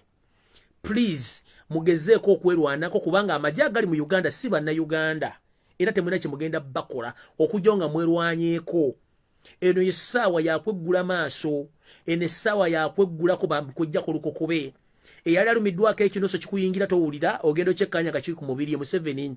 Information gyensembyayo mwegendeze waliwo amagye ge bamuwadde okuva e Sudaani mukwano gwe yamuwadde amagye gajje mu Uganda gatandika okutulugunya abantu n'okubatta kuba ne Sudaani yamuweereza amagye officially. Kitegeeza ki amagye agaffe gennyini baagateeka katebe tegaliiko ayina magye ge amagwira agamuyamba. Kino nkiddamu buli muntu yenna oba oyina endaga muntu genda mu kyalo woosula wewe wandisa ku ndaga muntu eyo ogenda wekebera ojja kulonda mu kunaku lw'okulonda temugeze ne mwambala ekintu kyonna ekimyufu temukikola. Ku lunaku lw'okulonda buli omu agule masiki. Ku lunaku lw'okulonda omala okulonda debbali weesuleko meters nga 10 otula olina akaluluko. Ku lunaku lw'okulonda omuntu akugulako olutalo ne mufuna okutakanya ku polling station kuba bayina ekigendererwa badidde abasajja aba NRM mu bitundu ebyenjawulo mu ggwanga babawadde uniform za people power nga bagenda kujja ku lunaku lw'okulonda bakyankalanye. Nkiddamu ku lunaku lw'okulonda bagenda kuddira abasajja ba NRM abavubuka abayaaye babawe engoye za people power batandika okukyankalanya ku polling station kasita olutalo lunaggukawo kiba kitegeeza polling station egenda kuba ekyankalanye bano bagenda kukwata box badduke. So njagala kubasaba ku lunaku lw'okulonda temwambala kintu kyonna kimyufu mukama frejinge mu nnomo kala zammwe. Ekyokubiri mwambale masiki. Ekyokusatu mutambule n'endaga muntu zammwe. Ekyokuna togezza olina akuggyako olutalo ku polling station n'okkiriza okulwana tolwana naye. Njagala obebaza ebbanga lyetutambudde ffenna nga mugumiikiriza omumpembe Yesu tebasirwa ntono wakarekezi obutagwa mu katego ke. Museveni abadde ayagala nnyo twekalakaase tukume ebipiira tulwane eggwanga lyonna mu butongole mutabani we omumpembe Dulanko akwate eggwanga aliwambe agambe nekitaba muwambiddemu kye bayita kudita. Naye njagala obebaza nnyo mukoze ekintu kino mu mirembe bafiiridde mu muvi yaabwe okujjako nga banaakikola gye bujjako eyo nga tumaze okulonda oba nga okulonda kunaatuuka nakyo tekiri mu luzungu tukira inevitable tekisobola kwewalwa kubanga pressure ebali bubi. Mukitegedde bulungi. So njagala obebaza obugumiikiriza bw'omulaze naye ate mujjukire kino nkiddamu nga nfundikira mujjukire bano abasajja si bannansi bagwira abajja okuwamba n'okwonoona bakikoze bulungi. Kiri gy'oli okwagala osigala mu buwambe oba okwenunulako obuwambe buno. Naye nze nkiddamu for the first time and for the last time. Okulonda bwe kunaggwa bwe kuti Museveni bakulangira nti go wangudde ne tugamba ziwaayo obuyinza n'ogaana n'ogeza kutemula bannayuganda kubanga twagala obukulembeze, ngenda kuleka nkoze ekiraamo kyange. Embata zange 2 n'enkoko nyaze nina n'ebikolo byange biwanyi 3 ngenda kuleka mbigabidde ensi. Tujja kufaafaagana naawe. For the first time kino nkyogedde. Twagala bukulembeze nga bukyuse nga tebuliiko musajja gwe bayita Yuseto Basiba mutano wa Kalekizi ne batabani be ne family yabwe yababbi. Okulonda bwe kunaggwa ne bakulangirira ng'obbye kuba tukimagenda kulangirira ngenda kuleka maze okukola ekiraamo kyange, embata zange 2, enkoko n'emiti gy'emmwanyi 3 gye nnina ngenda kuleka ngigabidde public oba charity. Tugenda faafaagana naawe. Kugambye ennyanja ekuttoomera ate tulina okwerwanako. Ndeka mpadde emmwanyi embata zange 2, koko zange 4 n'emiti gy'emmwanyi na gye nnina mu bulamu. Ngenda kuleka ngigabidde charity banaanogangako embata zinaabiika amagi abanene balya. Tugenda faafaagana naawe. Paka teri kuddamu kula mu family kammwe nga kali mu Uganda katumanyira. Muli abantu temwera 50. Mwagala kufuka kutufutubbala kuba kubakadda 45 tekijja kusoboka. This won't happen. Muli abantu 50 nga mukozesa amagi amagwira temujja tumanyira kubakadda 45 tekijja kusoboka. Tegedde abalimu siba nansi bonna bagwira tumayibe tulwantire